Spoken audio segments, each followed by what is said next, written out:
Hello, everyone. Thank you for joining us for our post-screening conversation. My name is Devon Narine-Singh. I'm one of the Flaherty NYC programmers. I'm joined here by Alia Ayman and Suneil Sanzgiri.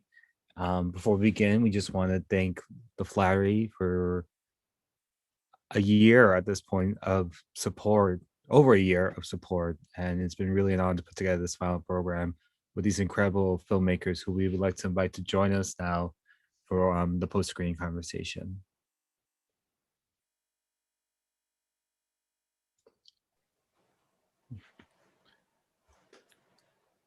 Thank you all for being here. Before we jump in, I think it would be great if everyone could just, hang on, sorry, just pull up my notes.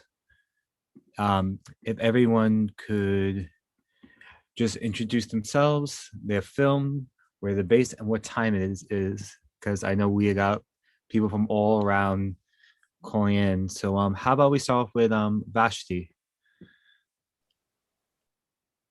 Hi, everyone. Thank you so much for having me. My name is Vashti Harrison. I am the filmmaker of Field Notes, and I am coming to you from Brooklyn, New York. It is currently 5:38 p.m. It's been an honor to have my film screen with Flaherty, and I'm really excited to talk about this batch of films. Awesome. Erica? Hi, I'm Erica Sheu, and I'm the filmmaker of A Short History, which is the split screen found footage, Asian found footage films. And I'm tuning in from Santa Clarita in California, and it's 2:38 p.m. right now. Al Franklin? Hey, everybody. This is L. Franklin Gilliam. I made Now Pretend, that's 16 millimeter black and white, if I remember correctly, from 1993. It's great to be here. And it's 5:38 in Brooklyn. And last but not least, Teona? Hello, I'm Teona Galgoțiu from Bucharest, Romania. And it's 12:39 a.m. here. And my film is a brief conversation about the D word. And I'm quite overwhelmed to be among the other filmmakers. I really admired your films, so thank you.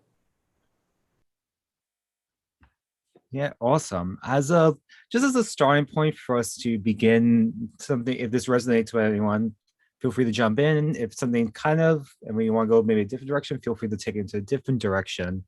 One thing that we've been thinking about as programmers a lot, watching program 2, but in particular these 4 films that we have in conversation today for this discussion, is there's like a lot of similarities with hauntings, spirits, and spirituality in both traditional ways, but also very untraditional ways, I would say, is embedded in these works.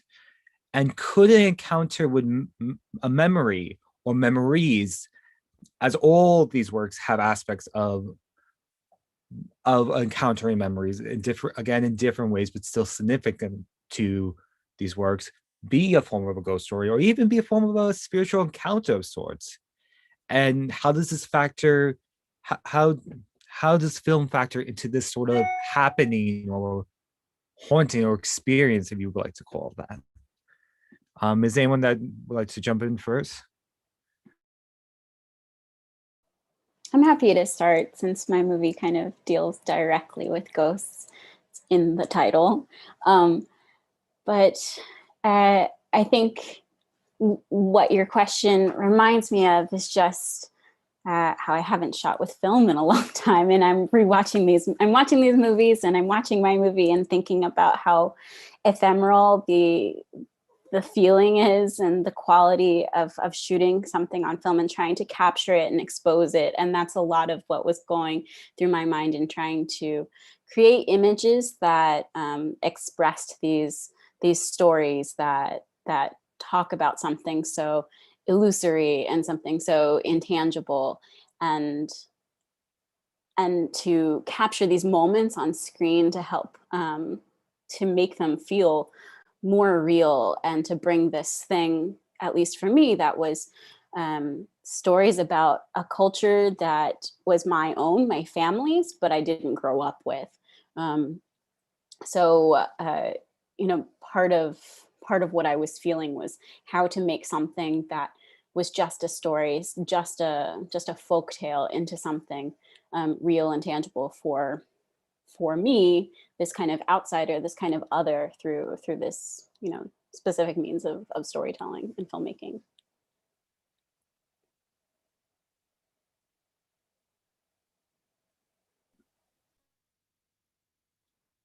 Does anyone have anything in response to that, or is a follow-up okay based off something about she said? I think I would be curious to hear how the other filmmakers respond to it.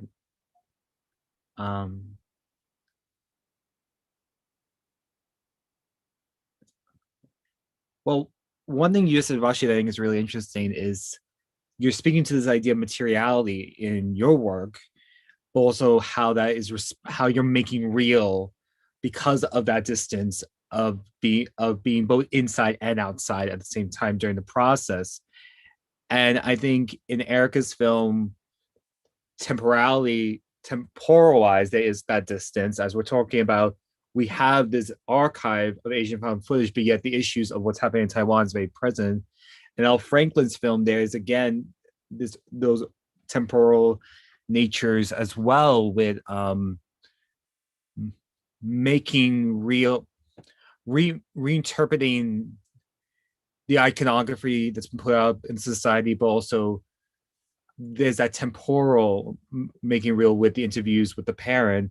And Teona's film is reshaping this encounter, making it real once more, but through putting us at an incredibly visually far distance. We don't see Teona, we don't see her friend. So perhaps there's a way we can maybe think through that as an extension, because materiality, distance, time, and realness seems to be another unifying point. Yeah, I can say something about it. I thought it was interesting that you mentioned temporality, like to kind of put our works together, but I'm also thinking about this something in between that is kind of it's not a stylus, it's like in between something. And I'm just thinking I just thinking there's a lot of similar, although my film is more about national identity, and then Franklin's film was more about gender and black and white, but I feel like there's like I think like the status of our film is a little similar. It's kind of like, yeah, I just, like I said, it's like something that in between. And I just thought it was interesting because actually when I was doing my film, I actually didn't know much about negative cutting until like after many years ago. And then I just recently, now like watching my film again, now realizing this is exactly like a negative cutting film, like, but you're looking at A and B roll like individually. And so like 60mm negative cutting, like A and B roll are supposed to like become one roll and hide all the splices. But in natural history, you're looking at these two rolls as an individual, but they also kind of like interdependent to each other. And there's this kind of in-betweenness. And yeah, so yeah, I'm curious like what Frankly would think about this. Yeah, I mean, it's interesting, I think, because there is this way in which all of these films from so many different time periods and perspectives just play really beautifully together. So I want to just say thank you for this particular curation. It really felt so kind of visually connected as well as thematically connected. Um, and I think there's always perhaps this way in which when you're talking about difficult issues, you call attention to the materiality itself. And I really thought about that, Erica. I loved that sense of the A and B together, right next to one another, and the way that that time and handwriting, you know, it's so hard to make film look personal in so many ways, or I've always thought so. And this was a particular kind of combination of projects that had that kind of handmade feeling that I really liked. And Teona, it's so interesting. I found your project so emotionally upsetting. Like it was just that juxtaposition between getting to know a character just through the voice, and then the way that as viewers we kind of cathect experiences onto animals and project onto animals, and just this relationship between like being poked and like this off-screen relationship between what you saw and what was happening off screen. Like that was a really amazing tension for me. I just thought that um, it didn't feel like found footage because it had that, like everything just like snapped together so tightly. So I just wanted to say that there's something about that that I just that really really stuck with me, and I think that's so hard after a lot of shorts together to actually kind of remember things. So it's amazing to see for me what is a, you know, a project that is like that was my thesis project when I for graduate school. So it's amazing just to see so many things from so many different periods coming together.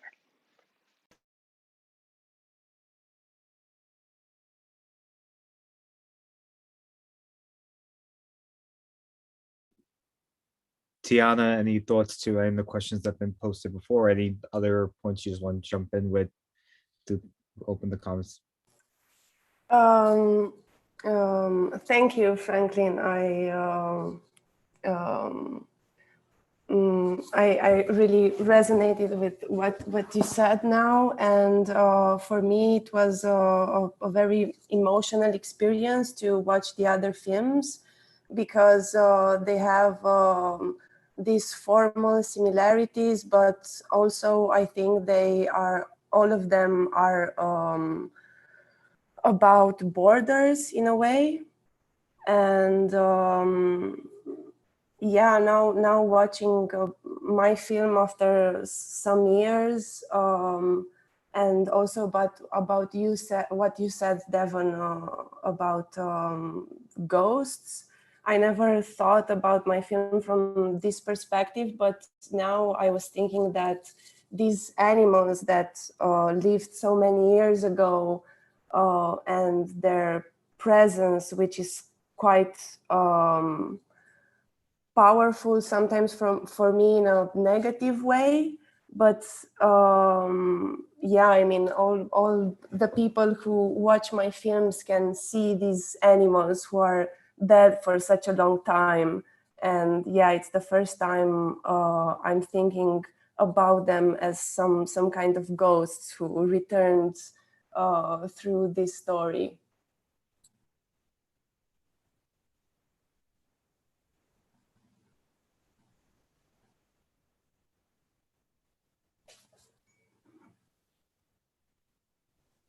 Following up on Teona, because your film has the word conversation in the title, and a lot of these films bring like rely on conversation in so many different ways. So one thing I was thinking about was it might be interesting to speak a little bit about, you know, who you were all in conversation with as you were making these works, whether it's like someone, something, an idea, a text, formally, spiritually, politically even. So I was wondering if you can all speak to that just a little bit. Maybe Vashti. Or Teona or Vashti? Sure, I'm happy to start. Yeah, I mean, I think the first thing you'll notice about Field Notes is that it features heavily interviews with people from Trinidad, and it was primarily people in my family. I interviewed many people, but I ended up choosing voices of people that I was related to because I was interested in the way that I was having conversations about them, about this place that, you know, that I hadn't been to before. So my family, my mom's side of the family is Trinidadian, of Indian descent, and my dad is African-American. The first time I went to Trinidad was in 2010. And it was after that first visit that I started making almost all of my work about my family there and about that culture. And I definitely thought of it a lot as this kind of investigation into this place that felt like home, but was still foreign to me. And so, in addition to having conversations with people who, are family, it's a huge family, but are new, they're strangers to me.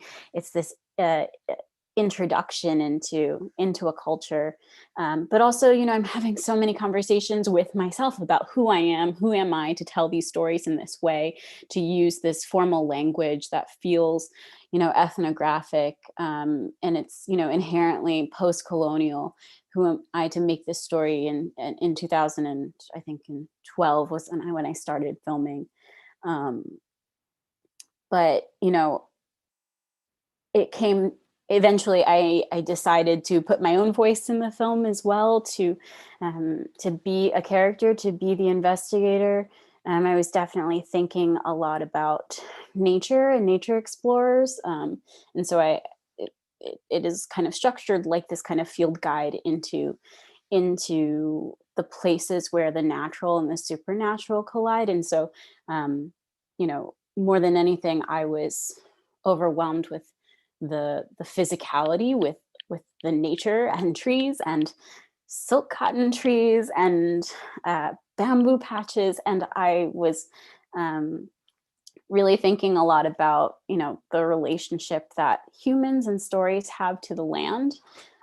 So I think that piece was definitely a culmination of a few years of projects and different types of storytelling.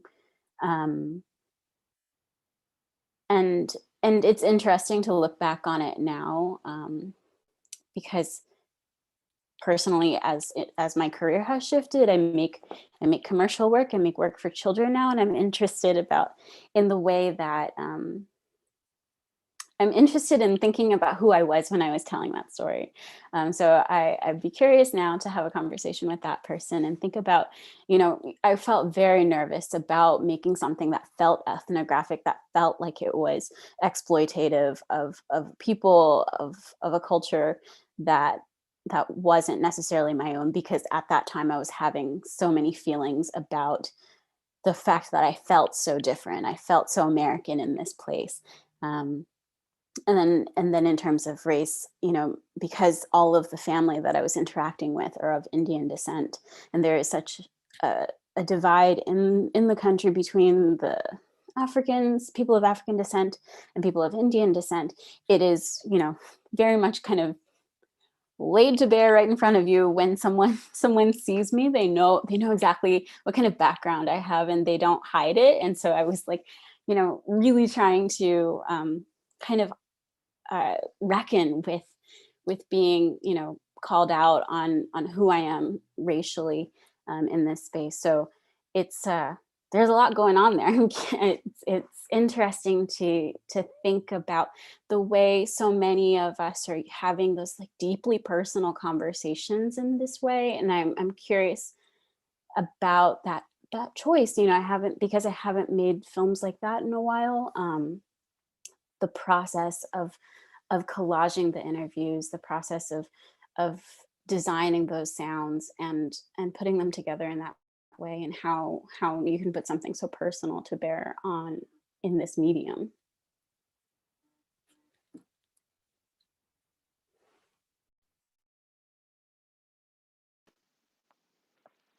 Yeah, Vashti, some of those comments really resonate with me, because I was for my film, I was talking to my mother, and really thinking about,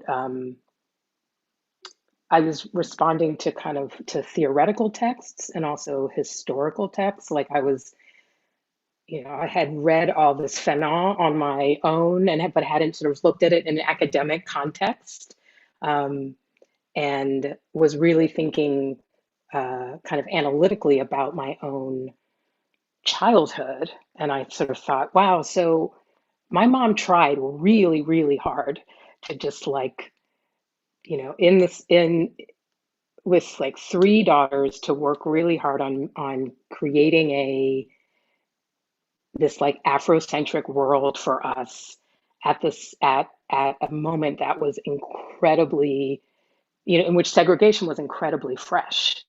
Um, and yet it must have just been heartbreaking for us to be still this product of society and wanting like, long hair or wanting these picking up these other signifiers after she had just like tried to build this other world. Um, and this idea of sort of looking at your own life as a text. I mean, for me that kind of became, is this like an ongoing theme. It's like not a theme that went away. This idea of looking at text. I don't think I've ever looked at my own kind of experience in such a biographical way or autobiographical way since. Um, but there was something about telling a story that was not, for me, not an like an uplifting tale, like it wasn't like about like overcoming some great odd. It was actually like about this really heavy, thing, which was that you can put all of this intention into creating this other world, and society and everything else can overcome it.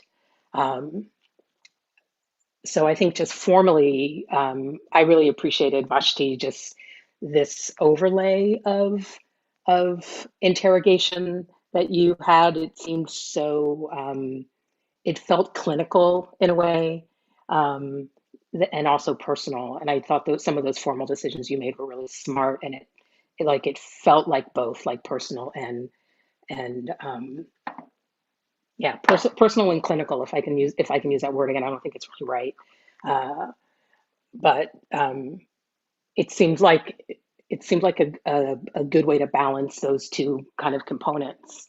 Um, and this is just kind of an aside, but I remember, being in school and having friends who had parents who documented everything. They just like had all that Super 8 footage, and I never had that kind of footage. And so it always struck me that there are groups of us who are sort of making our own history up and going back and finding it in other ways, because you don't have that huge archive to kind of like to go back to. Like you don't have the home movies to bring forward. Yeah, I love that. I think that description of the clinical plus the personal feels absolutely right. I think the way I always tried to kind of keep a check on myself in that process was like remembering that these are stories that people tell to entertain each other. Like I try not to take it too seriously, because, the first story you hear is like, it's kind of a joke. It's my uncle telling the story about Prospero the Lago, who was the man with the gold teeth. Like it was really hard in the interviews to make sure that I didn't get like, so many of the people wanted me to have like this back and forth and laugh at their stories. And I'm like, I just need the recording. I can't, you guys can't laugh. But, I put in like things that are funny to me. I put in like audible jokes and I try to make sure that,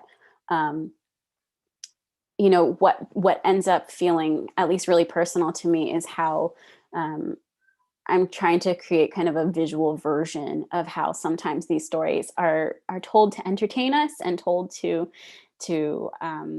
scare us, but also like it's just part of what people in this culture do to share something with the people that they love or people that they meet. And so I appreciate the description, because like I think formally it requires you to be a little bit clinical in the way that, the physical act of shooting on film requires you to be so disciplined and editing it in this way. But also like, I think it's important that I tried to make sure my film didn't take itself too seriously, to be responsive to the origin of those stories.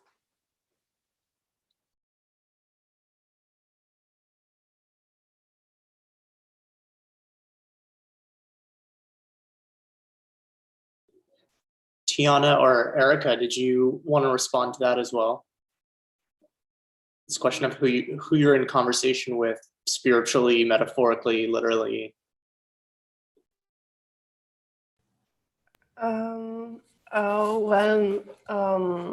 Firstly, of course, I'm in conversation with this very dear friend with whom I was in the same high school class.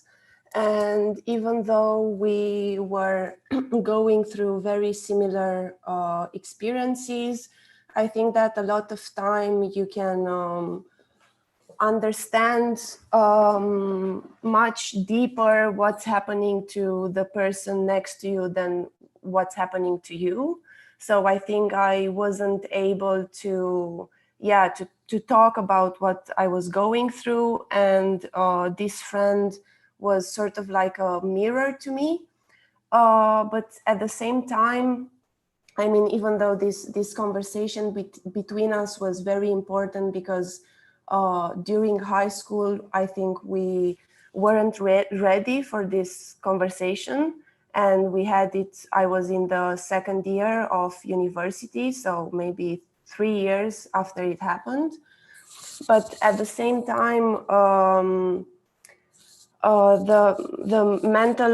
the discussions about mental health in Romania are, I mean, when I was in high school, there were pretty much not existing at all.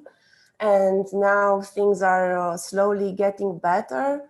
But for me, I felt like I really need to make this film for all my friends and the people who are going through high school and even older, because I was seeing all these experiences which were so similar to mine, and nobody was doing anything about it really, from teachers, parents, even friends. I think everyone was quite overwhelmed because, I think no one really knew where to start. So for me, maybe this film was, I was trying to start this conversation in my country, maybe. I mean, I knew that I wasn't going to reach all these people, but maybe, starting small, I think.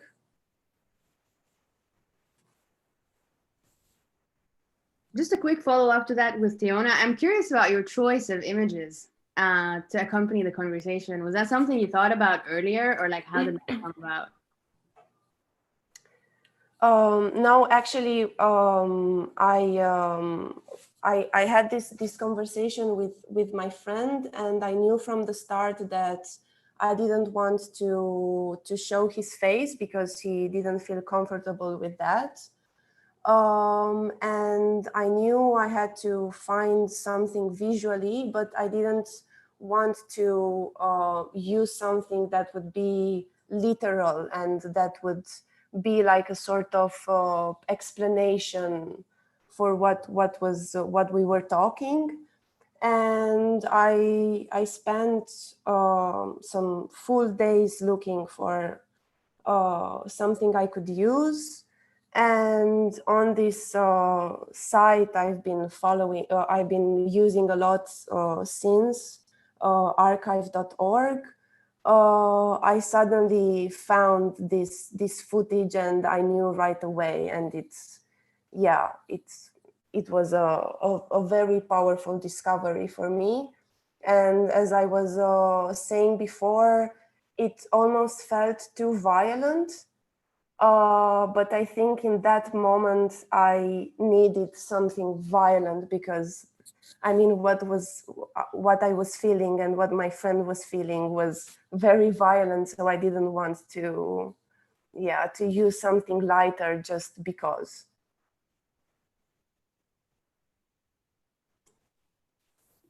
Yeah, thanks for that. That makes a lot of sense. Actually, that would be the process, and I like knowing that it's actually from archive.org as well. Great resource.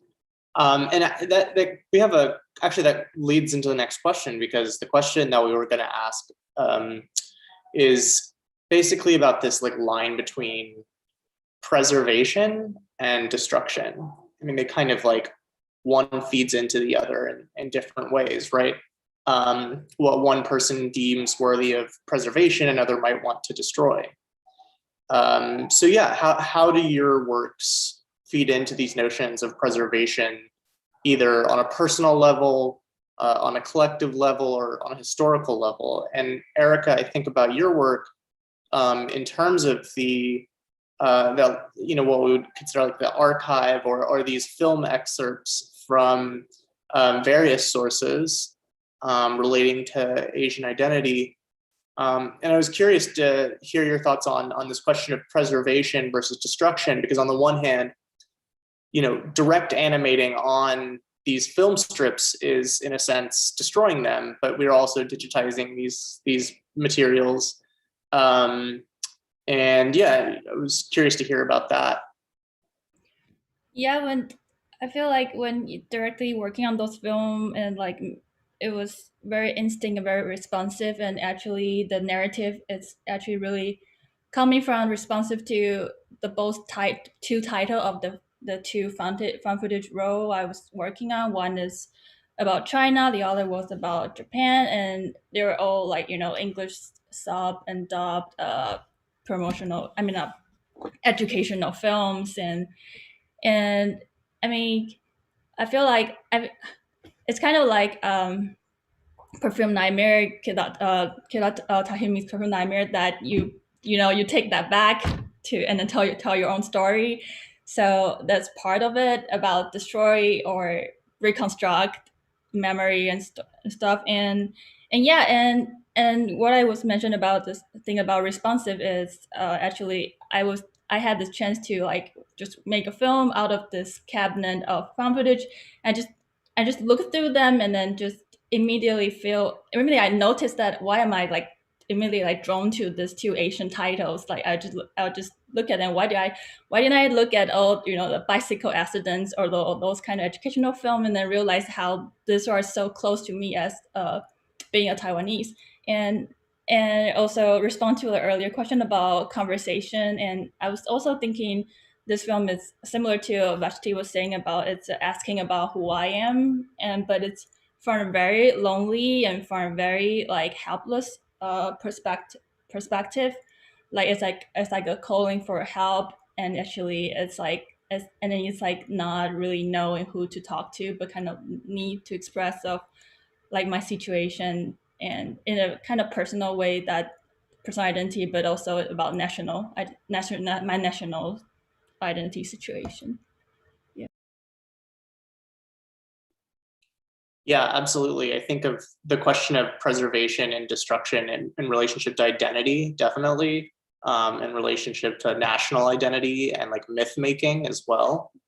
Maybe Franklin, would you be interested in talking about these types of questions, the kind of line between destruction and preservation, maybe in terms of identity, but also in terms of materiality too, since this film is a number of years old as well. Yeah. I mean, it's interesting. I think just by feature of working with film or media, you naturally become a part of that dialogue, or you're sort of like liminally talking about those issues, whether you kind of want to or not, particularly once you're outside of this realm of making a long form narrative film. You're just sort of already in the realm of the sort of like amateur, or the found, or the dead but not forgotten. That's always sort of something that's what I've most appreciated about film and moving images, is that it has that particular kind of quality to it. I mean, and that seems really distinctly different from other media. So, I mean, my goal has always been to have something be of a questionable source, like for you to not quite know when it came from or where it came from, and sort of playing with that line to me is something that you can do so well, you know, with film or with digital technology, because you can sort of blur those lines. So I think definitely in terms of materiality, it's there, and that's always kind of, once some of the formal decisions are made, to me it feels like it's such, like, that's the joyous part, is like getting into the image and making the image as interesting as possible, aside from, you know, whatever these larger sort of texts are. For me, I think this project just reminds me that I've always sort of found something out in the world and then brought it back in to help structure something that I'm talking about.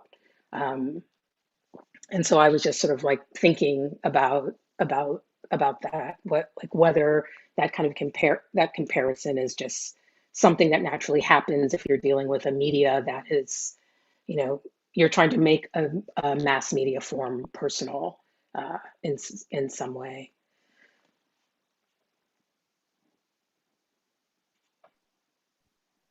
Yeah, and with Teona, I think that there's this question of you know, once again, the destruction, preservation of identity, in the sense that we're always kind of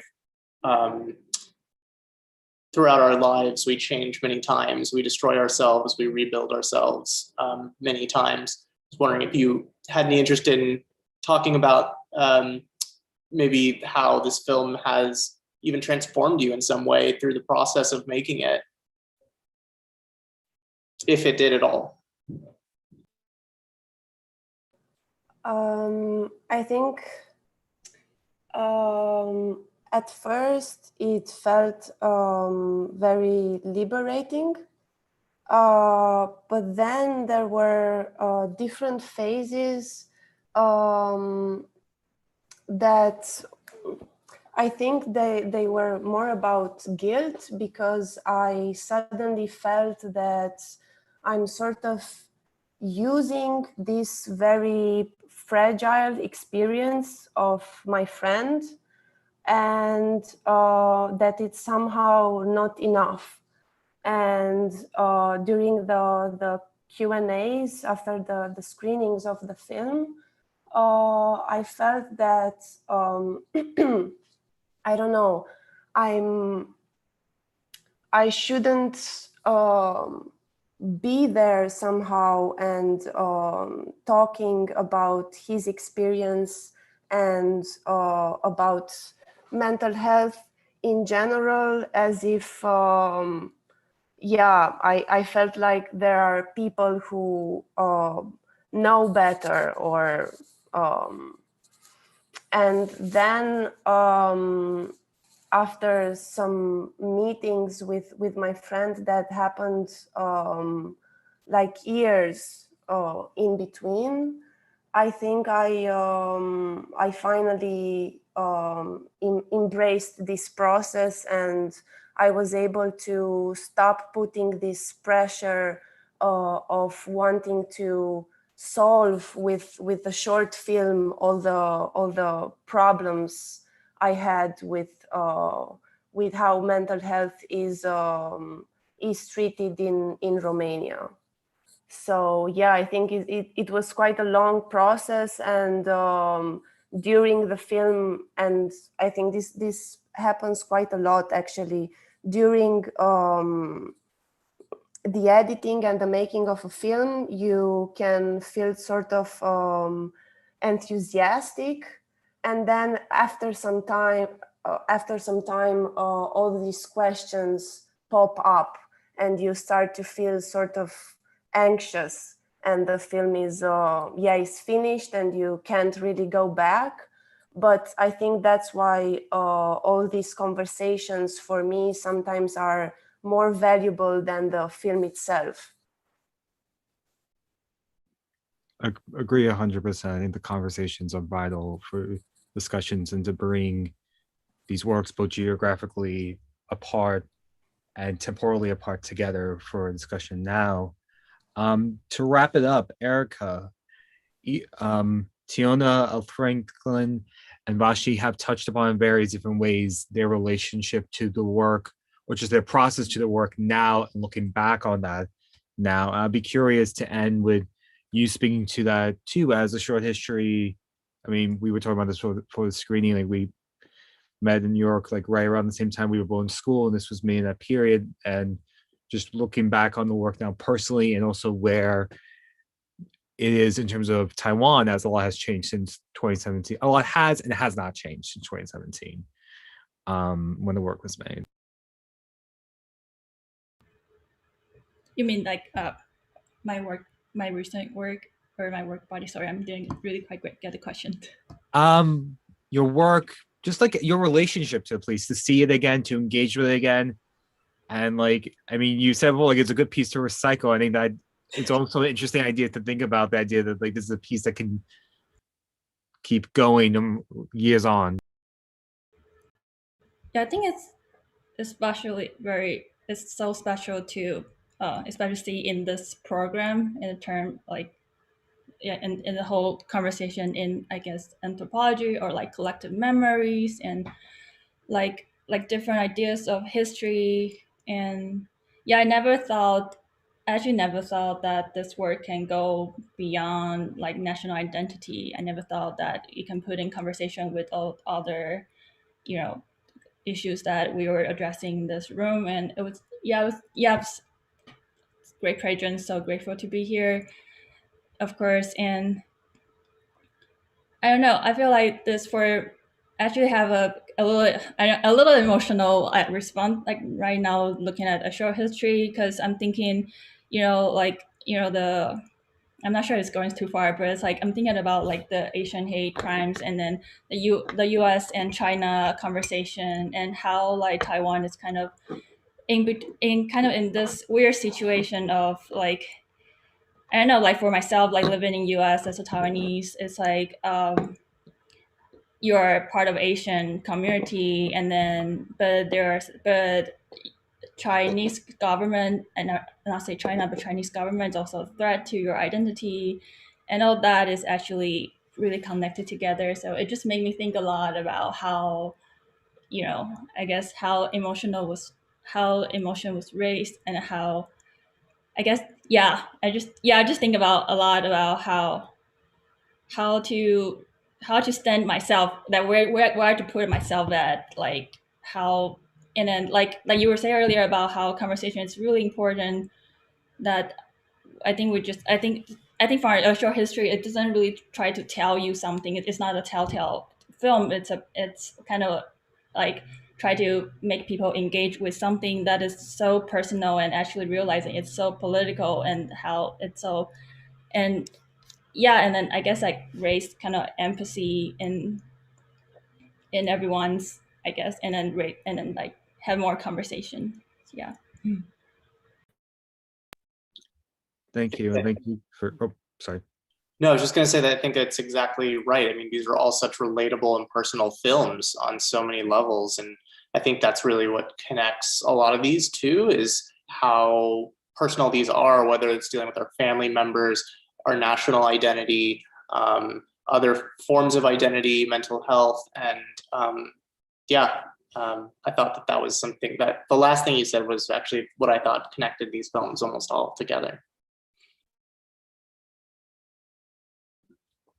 I believe we are sadly out of time, but this was an incredible conversation. And thank you all for joining us literally around the world, and for just also being able to just be open to sharing it up, very honest with us and our audience.